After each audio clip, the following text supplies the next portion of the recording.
And obviously, we're going to have an achievement system.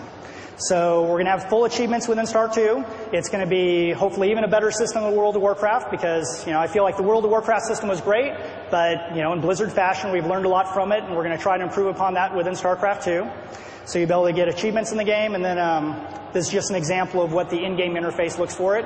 And, just like in World of Warcraft, when your friends get achievements, you'll get a toast that pops up, so you know when your friends are getting achievements, so you can always, give them, a little bit of competition.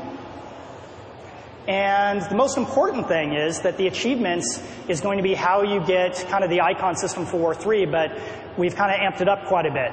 So we kind of have this concept of avatars and decals. And based on different achievements that you earn within the game, we'll unlock different avatars that then you can use to display as yourself on the service. But the really cool addition on top of the avatars is this concept of decals. So each of the races will have a whole set of decals that you'll be able to unlock through the achievement system. And where these decals show up is actually on the units themselves.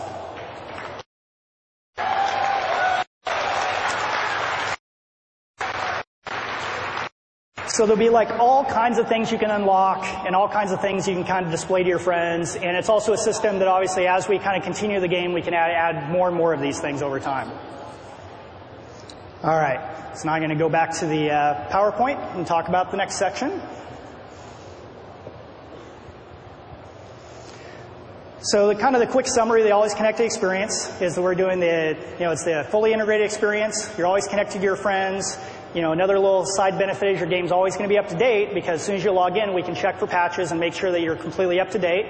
And then lastly, another really cool feature that I don't really have anything to display is this kind of concept of cloud storage, which means that, let me give you the example. If you play the game from work, which I'm sure none of you play games from work, but let's just say you did, you could actually play, let's say, a couple missions of the campaign, and we'll save it automatically up to BattleNet, so when you go home, you can play right from where you were left off. You don't have to take a file with you on a flash drive or anything like that.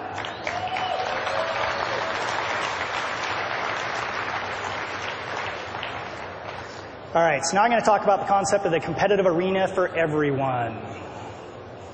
Okay, so obviously we want to improve the matchmaking system, and we hired super smart PhD statistician to come in and try to do the system that's going to be even better than True Skill, but we're not going to actually go out and do fancy labels and trademarks or things like that, but we're going to do a really cool matchmaking system.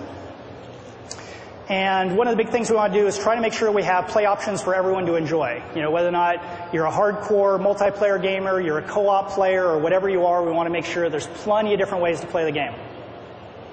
We want to make sure that it's easy for you to find your friends and to organize games.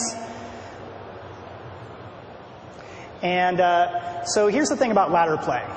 Ladder play doesn't have to be for hardcore gamers only. I know a lot of people kind of view it that way, but I think there's a lot of opportunity to improve upon that. And this next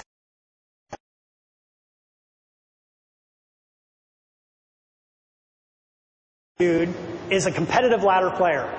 You can look how hard he's trying. He's really trying hard to play softball here.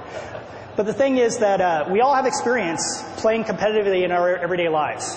It's just that, if you go down to local gym and you play in a basketball league with 6 other teams, you can actually compete against them. You don't necessarily expect that you're going to suddenly, be competing against Michael Jordan. But, you can actually have a really fun experience because you're competing in kind of a structured, organized play with other people of your skill level. And that was really what we wanted to achieve with BattleNet going forward. So here's how it works. When you play on the service for a certain amount of time, you're